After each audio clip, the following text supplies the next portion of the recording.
The average working male spends 7 to 10 hours a week with their kids. So all of us are like bragging about like, oh, I put in 50, 60 hours this week. I'm doing 70-hour weeks, or I put in a solid, but it's like, you don't even spend 40 hours a week with your kids. Like, that's crazy. So to me, Great to be here with you. Welcome to Plouton Life. I'm Pete Foldes with Daniel Rondberg from Nation's First Financial. And today, I'm so happy to be able to have some time here with you, Daniel. Best-selling author and the newest released book, Buy Back Your Life. Daniel, thank you for being here with us today. What an opportunity. How are you doing? I'm doing really well, Pete. Thanks for having me. It's a pleasure. Pleasure is all ours, man. So really want to dive in and talk about this latest release that you have, Mhm. buying back your life. In our industry, doing what it is we do, what a concept. Always selling product, always buying the next thing. Mhm. What does it really mean for folks out there to buy back their life? That's a great question, Pete. So the premise of the book is, as workers, as retirement savers, as human beings, we prioritize trading our time every day for dollars. And what I've noticed in working in the retirement space for 13 years is we're not as good at turning those dollars that we accumulate back into time and life experience. And so the concept is, how do we actually intentionally create buckets of money to flow back to us in a method that's similar to the way we get paid, so we can be in that abundance mindset and we can either enjoy those dollars or give them freely with the time we have. There's a few things in there that I want to hammer into. Mhm. Go through life, changing, exchanging, and ultimately really spending Mhm. our time to get money at our Right. jobs. And then we have this perception that one day, someday, we get to retirement and we finally get the freedom to go choose how we Mhm. spend our time. And we hope to have enough money to go Yep. spend to enjoy our life.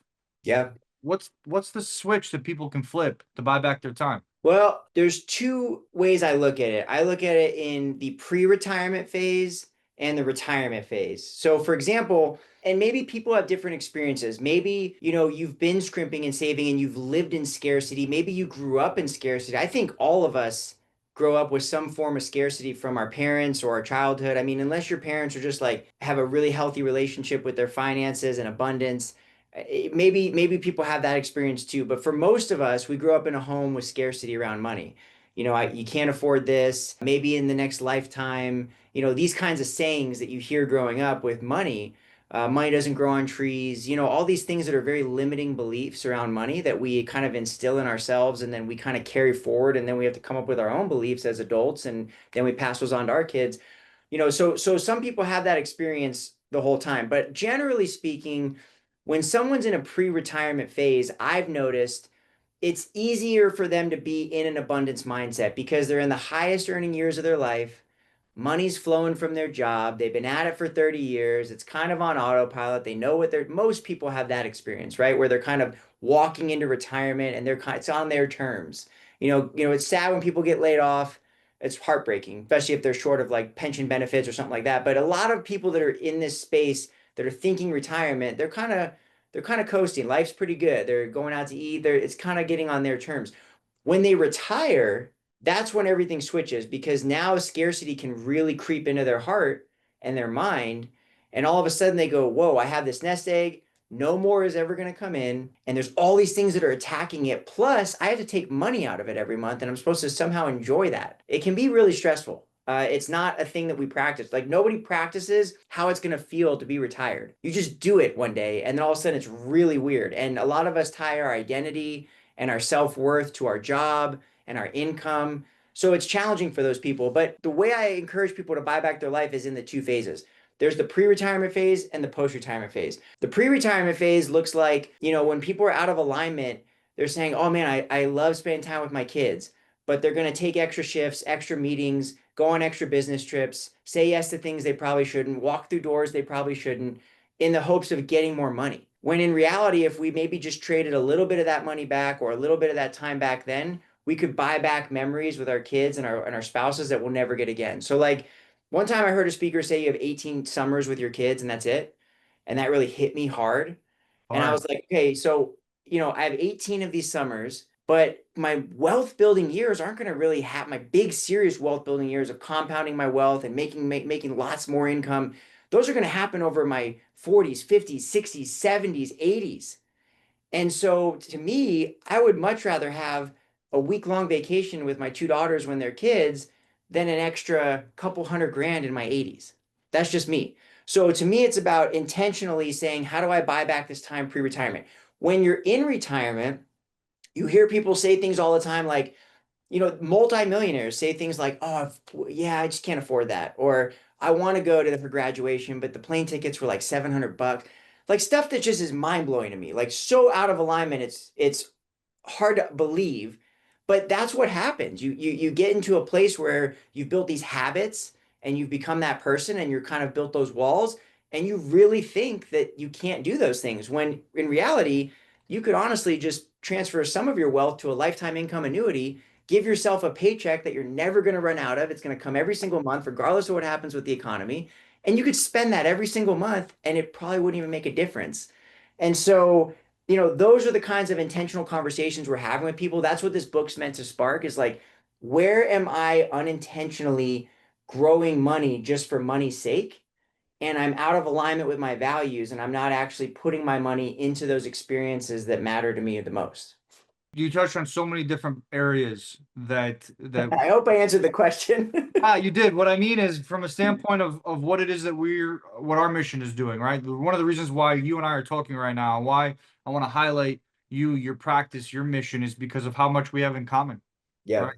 Neuro-financial alignment, being able to take someone's values and understand how everything you just said happens on the back end or on the front end of life Mhm. to create alignment. Because a lot of people here align your values, but they don't have a clarity around what their values really are. They think they know, and what they think about creating in their life is this idea that was injected, like you said, all these exterior forces sharing what they think they should, ought, need to do, or what Mhm. a best retirement looks like. But then you get to retirement and every day Saturday, right? And nobody's ever lived a life where every day Saturday.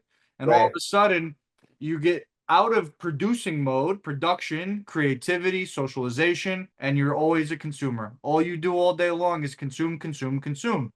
And so, as you're Pac-Man chomping on everything that happens, a little while down the way, all of a sudden that consumption is no longer fulfilling. And now Right. we have a situation where we're in retirement. We have the money, but we don't have the abundance to think that we can spend the $700 on a flight.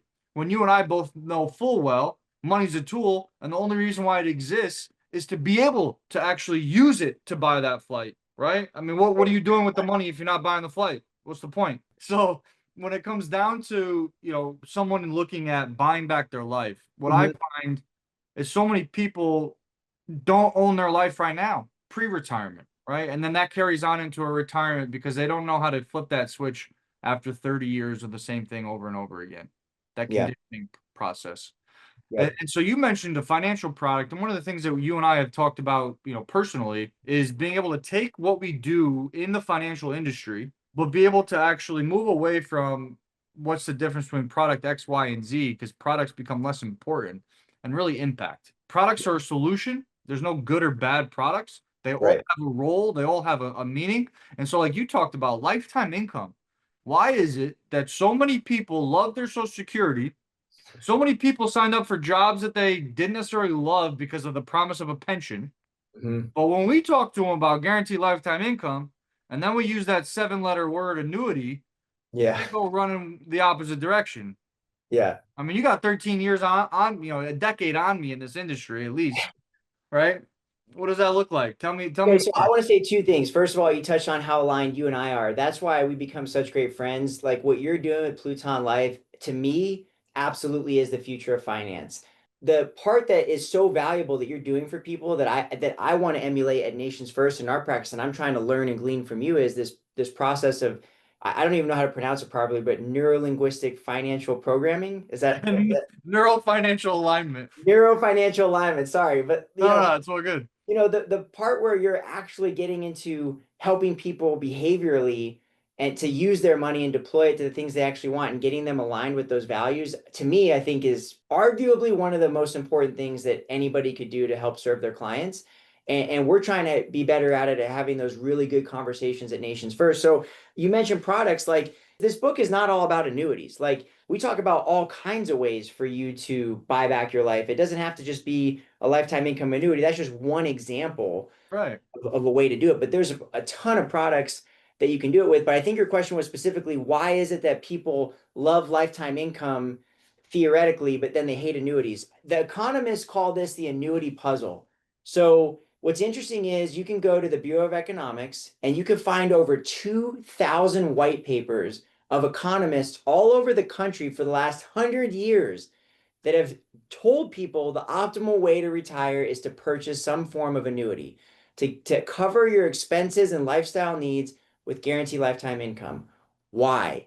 Because they understand that behaviorally, that's going to give you the highest probability of actually using your money in retirement the way you want to. People that have lifetime income, they live longer. Towers Watson, all of these really prestigious universities, white papers, economists have come out with data saying you will live longer and you will be happier. You'll get more fulfillment if you have some form of lifetime income. So like the economists and academics understand it, but then you get down to the public and people go, "Oh, I hate annuities." It's because we don't control the narrative of our own industry. And I spoke about this at a conference last week. Like the biggest marketer in the room with the biggest budget and the loudest voice is controlling the narrative. So if you look at annuity sales in the United States, they're growing in the tens of billions every single year. Every single year, they're growing more and more and more because Americans want certainty. They're living longer and they want those guarantees. They want that paycheck. And so you look at it, if you're a firm, which financial services is the most profitable industry in the United States, if you're a financial services firm that makes your money based on fee-based advising, and you're running into tens of billions of market share and loss going to annuities every single year, you have to do something for your firm. So you're going to start a marketing campaign to try and get people in America to think, oh, these are bad products. I could outperform these. I can get a better return. I could do this on my own. And so they've successfully been winning the narrative. They've been convincing people that these annuities are garbage. The other thing you have going against us is you have a lot of agents out there that are not having these kinds of conversations. You have a lot of salespeople that are really good at making this into a business and it's very transactional. And they're not servicing their clients. They're not doing things the right way. They're looking for the highest commission products.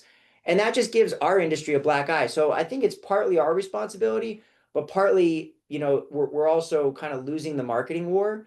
But I just follow the academics, Pete. Like I look at what do economists say? They don't sell any products. So what do economists say is the proper way to help somebody retire? And it's unanimous. It's not even close. There's none of them There's that so much math and science behind it, right? it's mathematically and scientifically proven that you're better to provide yourself a lifetime income than to have assets. And I think people instinctively know that. Like it's income that gives you security. It's not assets. Like we've all saved up an amount of money and thought, oh, when we save up that amount of money, we'll feel so good when we see that in the bank. And then you get to that amount of money and you're like still feeling scarce and still feeling like you need more. It's cash flow. It's income that protects you. It's income that makes you feel confident about your lifestyle, spending, giving. And that's what these provide. So, like an example, that would be there are 90-year-olds right now who maybe have, say, 10 grandchildren. And those 10 grandchildren could really benefit from some of that wealth, right? They're at a season in their life where they have kids. We're experiencing inflation. We're experiencing record layoffs. Things are hard right now. Medical costs are the highest they've been ever, right? So for housing costs, the highest it's been like for a family of four to make it in America right now, it's become more challenging than it has been arguably in a few decades. And so, that 90-year-old, let's say they're sitting on, $10 million, for example. If they took $1 million of that 10 million and they put it in a lifetime income annuity, today in today's interest rates, that payout would be approximately $200,000. That means they could give every grandkid 20 grand a year guaranteed from that annuity. It wouldn't make a dent in their lifestyle, their expenses, or anything like that. But what a meaningful gift that you can now deploy back to your family when they need it now, and you get the benefit of seeing it and seeing what it does for their life and their lifestyle. Maybe they get to take a vacation, maybe they get to get health care they've been putting off. I mean, the impact, you talk about impact is really, really great. So when we have those kinds of conversations and families embrace that type of strategy, I think they get to see a lot of the value in that firsthand through the experience and relationship with their family members. 100%. And one of the things that is on the other side of not planning is what happens now with those assets after death when it's up to the family members to now go into probate and Mm, argue and fractionalize everything that right. happened along the way and the choices that we get to make, how we choose to get to give, all Hmm. changes as a result of lack of planning. Yep. I think that's one of the biggest things that became present to me in my own life experience when my grandparents passed away.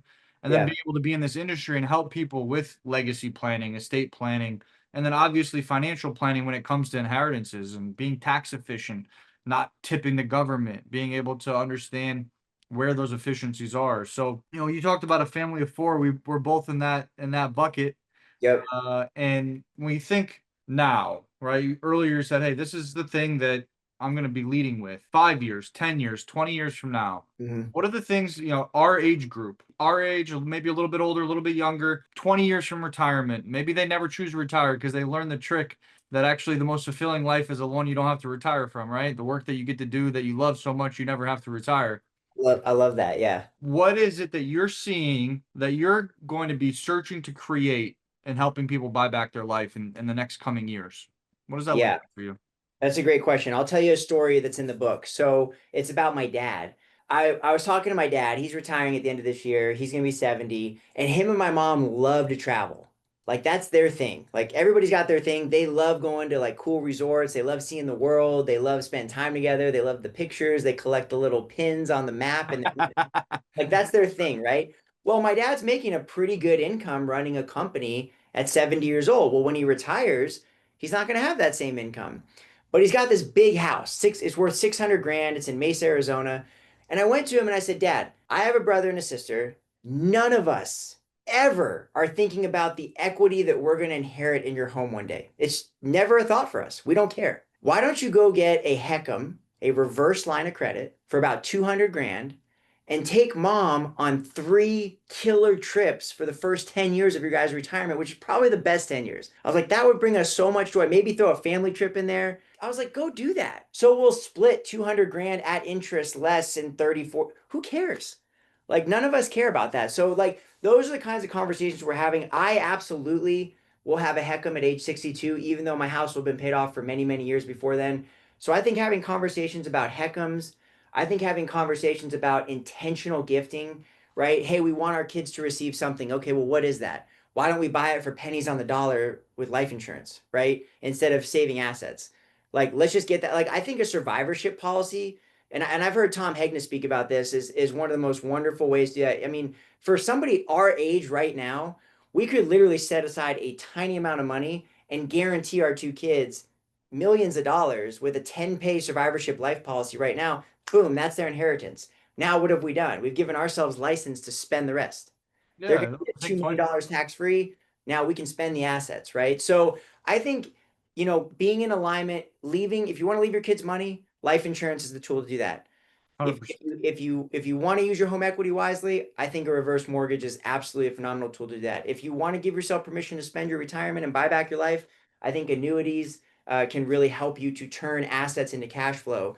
So, I mean, personally, from me speaking, Pete, like I know I would be hesitant if I, when I retire with several million dollars, to be looking at the several million dollars, it would create kind of a scarcity effect of like, how much do I spend? How much can I spend? Do I want to spend that? Do we have a good return? Can I afford to spend that? Like, I don't want to have those conversations. I've thought about that my whole life. I want to have a monster income that I know I can spend that's more than what I need. And if the portfolio continues to grow, then that's wonderful. But I'm trying to give as much of this back as I can along the way. So I think those are the kind of conversations we're going to be having. And then and not to get too personal, but we all have different beliefs, right? And so in my faith, we really believe in storing up treasures in the kingdom of heaven, not here on earth. And so for me, it's like, I think we're in my faith, being a Christian, we're blessed if we can give to each other and help each other along the way. And so, that's a big part of Jennifer and my conversation is like, where are there opportunities to give right now, even if it doesn't make sense mathematically, or even if that money could compound over 30 years and that's going to end up being some big amount of money. Like, to us, that there's priorities and there's certain values that we want to be mindful of along the way. So just intentional conversation. That's what I'm really going to be focused on. Yeah, I love that. And one thing, you mentioned your siblings and you and your father's house. Yeah. Like, one thing that I had a conversation a couple days ago with a client trying to make sure that that certain kids that haven't been the most present children in their retirement don't necessarily get access to everything, right? But one of the Yeah. things that came up is when parents leave their homes to their kids thinking that their kids are going to benefit from it, it almost always ends up in either an argument or a sale where the kids are liquidating the home and they're sharing the money. And typically there's inefficiency around taxes. And what they could have done is what you just described. Use that as an asset that pays them back all the money that they stored in value, right? Especially if they don't have a vision of that staying generationally in their home, Yeah. right? There might be a cabin on a lake that's a generational viewpoint where it's like, Sure. hey, I want my grandkids to come back to this cabin. Like, this is where Yeah. we do our Family family. cabin's different. That's an intentional gift, right? Yeah, and a thought process around family culture, value systems, what it is you want to leave and instill in those that you loved. And if you have a place that's sacred like that, that your family always retreats to be able to have that time together, then Yeah. that's the type of blessed place that you can do that with. But if you're just looking at your primary home and then you don't live your best retirement, and then you get to the point where you're not actually using your money, you pass away, what does Tom Hanks say all the time? Then the kids spend it. Then the kids are the It, ones taking the vacations. The kids are the one buying the boats, and that's all good and great. But what's lost in that process is all of the things that are learned through earning it yourself right. and being able to learn value creation and leverage, right? Because it doesn't matter if someone has money and they don't know what to do with it. And if they don't have a purpose greater than themselves, then what happens is they squander it one way or another, Mhm. right? And so those are the things I was just thinking about, based off of what you shared, that Yeah. really I comes want to full build circle. on that with you. So two things. Number one, I'm not anti-growth. I own Bitcoin, I own real estate, I own stocks. I mean, I like owning financial assets that appreciate in value. I think American corporations make money better than almost any industry on earth. They know how to make money. It's good to be a part of that. I will say though, like it's just about being intentional with those choices, right? I really like the idea of creating little buckets for myself that tell me, okay, this is my income bucket, this is my inheritance bucket, this is my care bucket, this is my growth bucket. And that's personally for me how I like to see and name my money is something my dad taught me a long time ago. But to build on what you said about the primary home, there was just a story in the Arizona Republic of a bunch of estate planning attorneys and real estate agents who got in big trouble because what they were doing was there's all these industries out there that are or an industry and all these people out there that are making money on in people that inherit homes. So like Mhm. mom and dad pass, they have the primary residence. There's 40 years of stuff in there. The kids are busy. They might live in other states. They don't want to fly in, clean out the house, do garage sales, box everything. They call an estate sale company and then they try to get rid of that house as quick as they possibly can. And oftentimes, what we found out is these realtors and these attorneys are working together to give them like these cash offers that are 30% below market so they can then turn around and flip the house. It's crazy. So, I mean, that's like, I mean, to me, that's just, first of all, criminal, but, and it was, or a lot of them are getting in trouble for fraud and stuff, which as they should. But, you think about that, like, that's not what you intended. Like, mom and dad didn't intend to say, oh, cool, someone's going to go make 100 grand off my house before my kids get it. And that happens all the time. It's sad. So, that's why I'm really big on, if you're gonna want to leave your kids something, leave them life insurance because it's guaranteed to go to them. It's tax free. It's protected from creditors. It's private and incontestable, and they get what you actually intended for them to receive. By far, bar none, the 100% best tool to use for inheritance. No doubt about it. It's a wealth transfer tool. That's what it is. The greatest wealth transfer tool that's ever been created, right? And that's why the wealthy purchase it. Wealthy people purchase more life insurance than anybody because they understand it's cheaper to buy life insurance than pay taxes. Boom. I mean, it's just so you just say it every day and it still doesn't hit home for so many people, right? And it's amazing because there's so much, like you said, I think in the beginning, this circles back. We do a terrible job in our industry of creating the narrative and helping people understand because there are so many things that can be confusing in the financial industry about which product is the best. Why are there so many life insurances? There's so many different types, so many different ways to structure, and they're Yep. not all created equal, and they're not all meant to be at the biggest benefit of someone's particular goals, unless, as an agent, we help them create it. Yeah. Yeah. So, There's all kinds of cool ways. I love it for estate liquidity too. Like if you do have, like I was talking to a client today and they're like, "Oh no, Daniel, you don't understand. Our daughter is attached to this home. It was our family home. It was her childhood home. She's going to want our house." And so I said, "Perfect. One son's going to want out, one daughter's going to want the house. You buy a simple guaranteed universal life insurance policy or a whole life policy or whatever. That money goes to buy out the son. She gets the house. Everybody's happy." And Boom. so for estate liquidity, being intentional like that is really important to have those conversations as well. So it really does serve a lot of different areas. And that's what is our job, and what you do such a phenomenal job in your practice of, is having those conversations with people and really understanding what it is that matters to them most, so that you can help them, align that for what they want to have happen. Yeah, and I really appreciate you saying that. And one thing you were mentioning around the Arizona Republic article and the predatory aspect, right? Ultimately, what I heard in that, if we dig in deep and we think about what's happening on a neurological level, Mhm. right? We're afraid to give when we're alive, and if we truly in giving mode, like you talked about with before, with your core values and with you and Jennifer and what it is you're trying to create. If you Yeah. give with no expectation of anything in return, that's true giving, right? There's no, oh, I'll give you this if make a conditional statement where you're making an agreement. I love it when parents do it with their kids. I'll give you some financial, thing for getting good grades or whatever it is. Right. Now we're in a transaction. It's not actually like a reward system. It is a reward system, but it's transactional. It's not giving them anything. Ultimately, what I see in that aspect is the parents were too afraid to give while they're alive. Mhm. And as such, they stay small and they live in scarcity, which ultimately is functioning out of a fear processing of our brain, Yep. worried about who's going to circle the wagons and try to actually take. And then, Yeah. of course, that's what comes into play. And in that predatory prey situation, you have these people, the lawyers, the real estate agents, that see an opportunity that's only to their benefit. And we get out of value producing and we get into consumption. And I better get what I can take before I even think about giving back.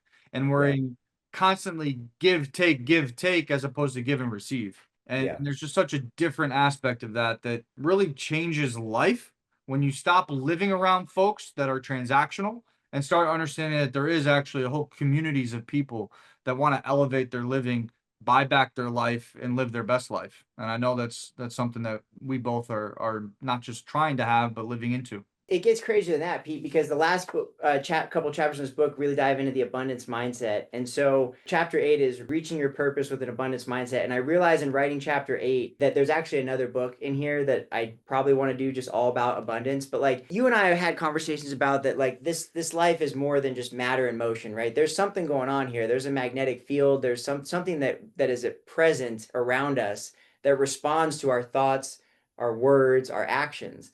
And so when you impress gratitude, or you impress abundance, or you impress, you know, um, harmony into the universe, right? And I don't want to get too woo-woo, but there's an electromagnetic charge you're sending out to everything that responds around you. So that's why it's true that scarcity is going to bring more scarcity, and abundance will bring more abundance. So what a lot of people don't realize about money is, and I've had to learn this the hard way, is, if you are kind of clenching onto your wealth like this, you're actually teaching and training the universe to respond around you that you are a scarce person, and scarcity should come to you. But if you give and you share, and some people tithe at their church, or some people sell take care of charities, right, or they give without those strings attached or non-transactionally, you're actually training the universe around you to respond with more of that. And so a lot of people, if they can adopt some of the principles in this book, they'll realize there's actually an energetic principle to this, right? And I'm a Christian. Like, I'm not trying to say like it's all about, just, the universe, right? There's other things happening for me as well. But I do think that it's important for people to recognize that there is another level to money besides just the dollar and cents and the transactions, that if you really want to truly, be more abundant, you have to practice abundance, and you have to show up that way, and it will follow. It will come back to you. So that's going to be for the second book. But those are also deeper conversations that I like to get into with people who are open to it, and see their reaction, and then see their results. Yeah, well, it's interesting, and maybe we'll collaborate a little bit. They Yeah, did brain scans. There's actually a biological, physiological difference between an abundant brain and a scarce brain. that's crazy. I didn't know that. 100%. The Wow. MRI scans actually reflect different development centers. And so if we talk about fear-based thinking, it all is developed in the amygdala. Amygdala means almond in Greek. And it's a small little shaped part of our brain, but yet it dominates our life. It's also one of the oldest parts of our brain. Whereas if we can actually function in abundance, we're working from our prefrontal cortex, we're working from our cognitive thinking and from our ability to translate what it is we love and express it, like you just talked about. And Yeah. so when we're in scarcity, when we're operating out of fear, then that's when we're actually in our most primal fight or flight response mode, right? And living in stress, wondering if we're going to make it to tomorrow. This actually extends far beyond money in terms of abundance and scarcity. I think those words can get tossed around sometimes to a point where people don't aren't quite sure really what it means. Yeah. It's beyond money. It's how are you operating every single day, right? And I think it goes back to like growing up in New York. It's predator prey life. Like every day you walk out on the streets, there's nobody out there like trying to collaborate and create and combined with consensus more powerful together, right? It's all like, what can I get from myself today? How do I make it to tomorrow? I have a client, in their 70s, and one of the things that stuck out that he said to me is a doctor, and he said, I just never got out of survival mode.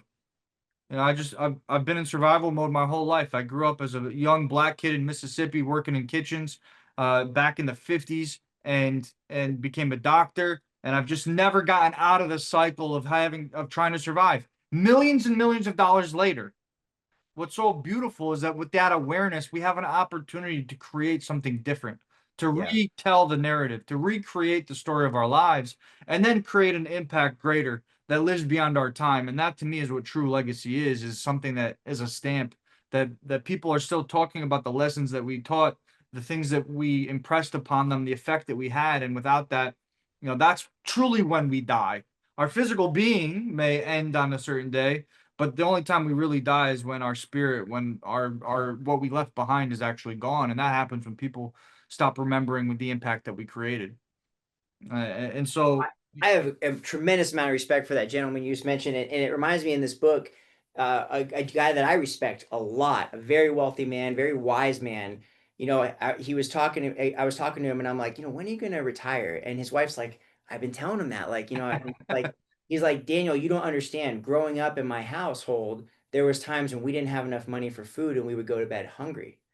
And I'm like, man, like I could totally, just respect and appreciate you coming from that and what you've come from and what you've built. But I just asked him, I'm like, look, do you want to repeat that level of thinking, or do you want to evolve that experience? And so for me, it was about getting to him to see like, hey, that happened, that shaped you, that's part of your story. I have mad respect for what you've done and where you've come from. And I'm not trying to speak too cavalier and just say, oh, just get over it. That was your childhood. What I'm saying is that's your opportunity, like you just said, to evolve the experience and then pass that forward in a form of legacy to your loved ones and show them, hey, we've outgrown this, we've overcome this, we've persevered and accomplish something here that now we can share it, and it's that abundance thinking, and it does show up in every facet of your life. And I think about that a lot with my daughters, right? Like in time, I think time scarcity is a real problem for a lot of us. Like we're rushing out the door trying to get to the office or work, and like we have maybe 5 6 minutes with our kids, and we rush those few precious moments to do what, get to the office. It's just that kind of level of scarcity really bothers me, and that's what I'm trying to be more conscious of in my own household. Is like, where can I take I heard this thing called the 10 10 10 rule. The first 10 minutes your kids wake up, the first 10 minutes you see them after a long bit away, and the last 10 minutes before bed, if you can really try to be truly present with them, it has like a profound impact in their life. And so that's something that we're working on practicing. I love that. And if you think about it, it's cumulative only 30 minutes. You know what I heard today? The average working male spends 7 to 10 hours a week with their kids. So all of us are like bragging about like, oh, I put in 50, 60 hours this week, or oh, and maybe some people aren't, but I mean, that happens in our culture a lot. Like I'm grinding, I'm doing 70-hour weeks, or I put in a solid, but it's like, you don't even spend 40 hours a week with your kids. Like that's crazy. So to me, that made me think, I'm like, okay, Saturday, Sunday, there's probably, if I'm lucky and I'm really dedicated, there's maybe, 10 hours each of those days. Maybe 5 to 8 when I get home, there's another 3 hours, there's 15 hours. That's only 35 hours. Like, where do I need to dial back a couple of meetings or a couple of events or something so I can get a couple hours during the week to maybe take off and go swimming with my kids? Like, that's buying back your life to me. That's like where you can really start to. And again, look, we're very blessed. We're in a great industry. We do very well. Like not everybody's in a place where like some people are in survival mode. Some people are trying to make it right now. I get that. Like, and you got to focus and you got to conquer that. But I think it's important to be cognizant of what you really want in your life. And maybe not for everybody because times are tough and people are working and, things are more expensive than ever. But, maybe there's an opportunity to design that life that you really want, by making some different choices and putting yourself in a position to be able to do that. I would even argue that it's not a maybe, it's just a decision, and it's a hard decision because there's going to be a lot of things that take time to grow. And, you know, Yeah. I wasn't always in this position that I'm in today, right? A lot of it was learning. I've made a lot of money. I lost a lot of money. You know about my story, you know, Yep. having some high rolling times in my 20s and hitting floor with bankruptcy and then rebuilding. But that rebuilding started with rebuilding myself. And the difference isn't that I'm better than anybody else. I learned more or any of those things. It was a choice to say, these are my options. What do I want? How am I going to create and design my life? And a lot of it for some time was designing my life around my time with my kids, knowing that there was going to be a financial deficit as a result, but willing to take that to be Yeah. able to honor my truest value of that time because I do know how fleeting it is and Yeah. how scarce it is when you talk about 18 summers. I mean, that every time I think about that, it's like, I'm probably not doing the right thing right now if I'm not with them because Right. there's not a whole lot more time with them, especially in the way that they're influenced at their ages 7 and 5, where they still look up at me as like the coolest person in the room, no matter what, right? There's no better feeling than that. And, Yeah. and until they learn different, I want to take advantage of that. Uh, in terms of being able to really embrace it. And so, what's present for me right now, Daniel, is just how much I love you, man, how much I love what you're doing, why we have the friendship that we have. Yep. For someone that isn't quite feeling abundant, they just heard what we talked about and they're Yeah. still wondering, well, yeah, that all sounds pretty, but that's just not realistic for me. Hmm.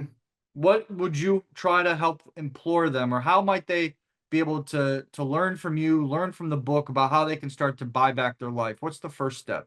Thank you for asking that question because I think that's what's been on my heart as I've been talking. Like I'm thinking of that person right now, like who's watching this and going, yeah, you don't get what I'm going through right now. I'll just leave you with this. And again, it's not a like, oh, look at me moment. It's I give all the glory for this to God. But when I found what the abundance mindset looked like was when I was in my worst place I've ever been in financially. By far, I was broken. I lost my family home. I lost my business. I had an unbelievable amount of debt that I never thought I was going to get out of. And I was convinced bankruptcy was the only way out. That's when I got this content put into my life from a guy named Dr. Joe Dispenza about the abundance mindset. And as soon as I heard it, I'm like, that's the answer, right? This is hard and that's going to be hard. I got to make a choice. Like being broke is very, very difficult. Being wealthy is difficult, but I need to start making a conscious effort to show up as a different man. And so when I was going through that really tough season, Pete, I remember my prayer and my conversation with Jennifer, my wife, was, we're going to go through this. It's going to be very difficult. It's going to be very painful, very scary. I'm going to have a lot of anxiety, but I don't want my kids or my wife to see me as a different version of myself than I want to show up as. Like, I want them to see me as the man that I want to be. And when we look back, you know how your iPhone has those years broken down of like, look back at that year, dude, there's so much love and like you wouldn't be able to tell from the pictures on our phone that that was one of the hardest years of our life. Our kids are smiling, we're doing picnics. I mean, we just changed it, right? Instead of taking them to Legoland, we took them to the park, and we went on walks and we packed lunches and we did things different, but there's still joy, there was still time, there was still intentionality. And so I would say like, look, it's there's never this magical moment where you're like, oh, it's abundant time and I've made it. It's like usually you discover it after you've been broken and you need to find it. Like it's sad that we wait until there's this tragedy to realize it, but that's the best time to realize it. And so what I would encourage you to do is just look for something that aligns with you. Maybe for me it was Dr. Joe Dispenza. And once I got turned on to his content, it was like, the algorithms are amazing. It'll feed you all Dr. Wayne Dwyer and all these people. So for me, that's what helped. But I would encourage you to be around somebody like Pete, somebody you can have real conversations with, somebody that can inspire you and can share this level of thinking with you and can start to help train and retrain you so you can practice, that abundant lifestyle. Because look, the crazy part about it is, Pete, I think the trap I was in for years was I always thought that once I'm abundant out there, I'll feel abundant in here. And I learned that it was actually the opposite. I had to get abundant in here and everything else showed up. And that's kind of what I was alluding to earlier with that mindset and that creation mentality. is, you really get back what you believe you deserve and how you show up. And a lot of us are just not showing up as ourselves that we have the potential to be. And so I would just encourage you to start to practice that. And if the level of thinking you've used to get to this point isn't working, maybe there's a new level that could help you to evolve Mm, down that. I love that. And it's really something. So I was having a conversation today. We know that money is a tool and it's stored value. Right. We know that with no uncertainty. Yep. What you just talked about is what so many people's narratives are. I'm going to do the hard work. I'm going to grind. Then I'm going to have the things that I want. Then I'm going to be the person that I want to be. Yep. Do, have, be. Or I'm going to have all the things that I want. I'm going to do the things that I want, and then I'll be the person that I want to be. The flip that you just talked about is to be the person that you want to be first and foremost. Yep. Show up every single day. The ability just to show up continues to be something that that is standing out to me as the most simple thing to do to be who you want to be. Then you get to do what you love. Then you get to have the life that you love to have those things. It starts with being that first. And something that you mentioned really comes into play. It's talking going back to stored value. For me, and what this opportunity is, all of the stored value that is inside of us. We never monetize that until we share it. All the mental capital, the things that we know, all the relationship capital, the people that we know, all the financial capital that we may or may not have that we're seeking.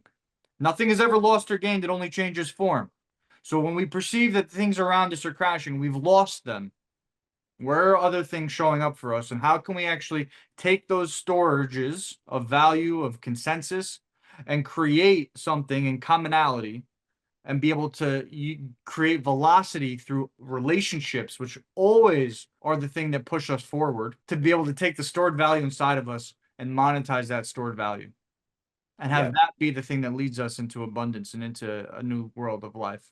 I gotta share one more story with you because you just teed that up so beautifully. So earlier last year, beginning of this year, like around Christmas time into this year, I was very blessed to meet a young man who was introduced to me through a mutual, who was introduced to me from one of my mentors, and he was like, "You guys got to get together. I know you could do something special." Well, this guy was in a season of his life that I just described where I was a few years ago, right? Where business failed, broke, right? And so when we first started spending time together, I would have him come over at night because that was the only time I had to give him, after my kids went to bed. And so we'd sit here and talk, and it happened right in this room. So this one night, it was like the night, 2 nights before Christmas, we're sitting in here, and he's like telling me the story over again. And I'm like, dude, you are a professional at telling me this story. I get it. Like I get that you've gotten dealt a raw hand. I get that this person burned you. I get that she left you. Like you've become a perfection, like a master of telling your victimization story. I was like, let's start telling a new story. If we want a new ending. Dude, this light switch went off in this kid. He's It's no credit to me, bro. It's just talking about sharing what someone else shared with me and God putting us in the same room and having the ability to have that conversation and him having an open heart and being ready to receive it and deploy it. But dude, once he started showing up differently, he's like, I'm never gonna tell a story again. I'm gonna start talking about the story of what I can go create now. He is killing it. Like it's only June. He's making a ton of money, which isn't the only thing, but he's got a great relationship. He's close to God. He's got fulfillment in his life. He's giving back to other people. Whereas like 6 months ago, he was so scarce. He was trying to take, he had nothing to give. Now he's overflowing and sharing with other people. So, I would really encourage those people that are in that season to just be open to the possibility that you could change it. And what's crazy is, for me, it can happen, and for a lot of people I've seen, it can happen relatively quickly. This transformation, once you choose to make it and live in it and you show up in it consistently, the results can be very fast, like very fast. I've seen that happen many times. It happened in my own life. And the time frames that we put on ourselves that we think are these goal-oriented benchmarks for success are fake. They're not real. They're not Right. actually even indicative of progress or improvement. That's the biggest difference in purpose. When you actually understand the purpose, your Yeah. purpose, right? And like you said before, why do we have to hit rock bottom? The purpose, right, is in the pain. Yeah. And that pain helps us typically get to clarity around that. Because until then, we're typically in this superficial world, right? And then it requires us to get real to know it.